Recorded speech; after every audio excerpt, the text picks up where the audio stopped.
Insecticide resistance is a worldwide problem. In order to prevent it, it's important to first understand what exactly resistance to insecticide is and how it happens.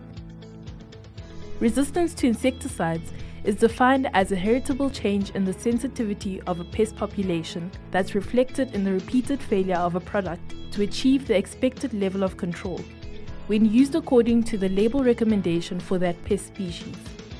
Let's take a look at this example. This is a susceptible moth that can be killed by a dose of 1 unit, and this is a resistant moth that can only be killed by a dose of 100 units.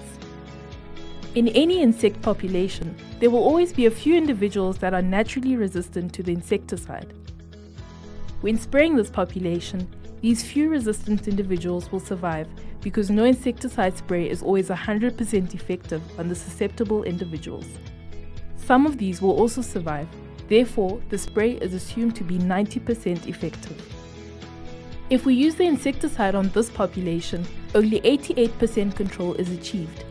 The resistance factor is 1. The surviving susceptible and resistant moths now breed and the population increases. This population will then contain a higher percentage of resistant individuals. If we use the same insecticide this time, only 76% control is achieved, and the resistance factor is 6 because more resistant individuals are present. When the survivors reproduce, there's more chance of resistant moths mating with other resistant moths.